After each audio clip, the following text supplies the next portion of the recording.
We are here at the International Symposium of Energy and Protein Metabolism and Nutrition in Granada, Spain. And this is the seventh meeting, and I am with Dr. Aline Remus.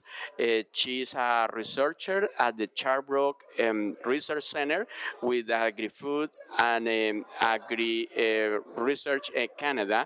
And she is presenting here information related to how to understand that variability that they observe in individual performance of pigs. And I want to ask you first, thank you for attending our podcast. And also, Aline, I want to let people understand how is that you are doing this research, and what are your findings so far? Thank you. Thank you for having me. It's a pleasure to be here with you today. So, my primary research line is precision feeding and nutrition in grow and finishing pigs.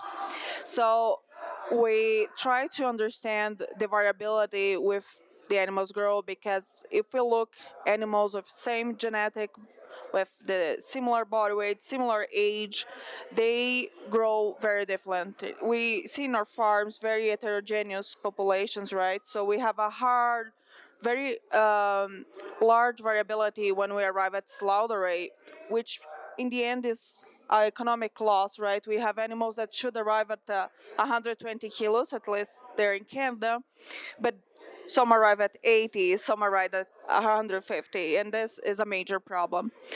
Other than that, we're feeding all these animals equally, which increase the costs, and we also have a lot of environmental impact because animals have different requirements. These requirements change over time, and if we don't account for that, we'll sometimes be feeding animals in excess to their requirements, and others will be feeding less than they need and losing performance.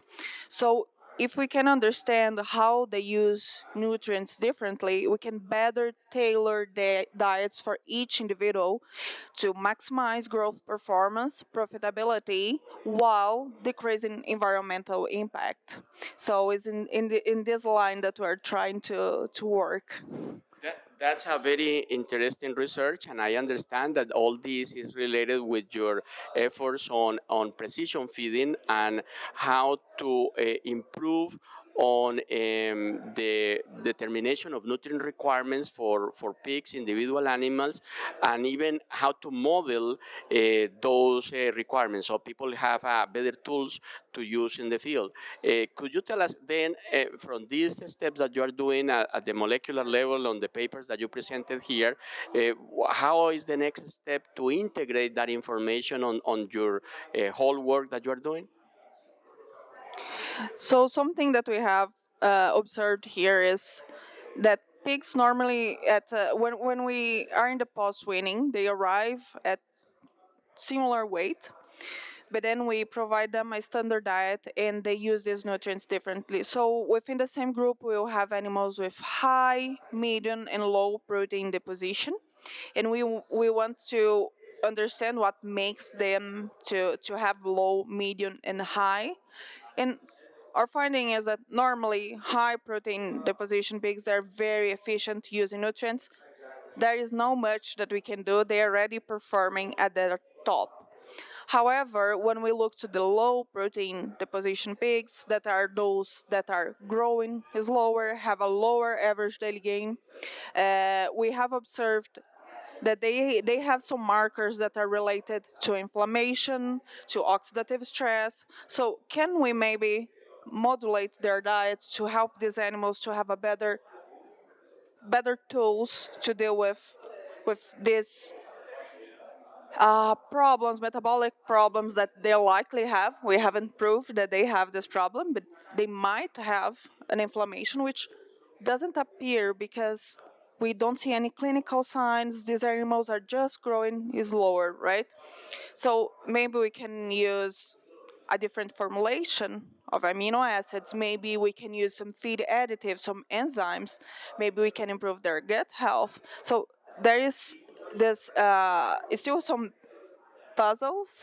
pieces of the puzzle missing to solve, but it's a bit our way how we can create more homogeneous group, especially by targeting those animals that are growing slower. So with precision feeding, we can actually tailor this diet for the slow growing animals and try and bring them up to be more homogeneous and try to recover maybe a little bit of their performance. And if it's not possible, at least we can give a diet that will not cost so much for the producer. Maybe if we really cannot recover them, then we will just decrease the nutrients and accept that they grow slower, but at least they're not going to cost us so much. Yeah, and finally, you have several papers here that you presented, and you clearly showed some different expressions in some genes. So, among those, could you summarize what will be the main finding that so far it looks like is causing that variability in the responses of how pigs from similar genetics, they seem to have the same background, but at the end they ended up using the nutrients so differently. I believe that in a couple of papers you did a very nice job showing that, and there are some things that it looks like it is not that way. That's right. That's right. So, in addition to what the data that I've shown here in the conference, we have seen that there is animals that have insulin resistance. So, other papers here have shown that low birth weight pigs they normally or likely will develop this. Insulin resistance, and it's something that we're seeing. So normally pigs that arrive at the end at the slaughter and they are very fat, so we're talking 22% body fat, they are resistant to insulin. Uh, Something else that we have seen is they have markers related to genes that are related to inflammation and oxidative stress. So probably these animals are using different pathways to use nutrients. So even when we're giving them the same very well balanced diet, they just have some metabolic conditioning probably from their birth is still maybe even before maybe come even from the soul, right?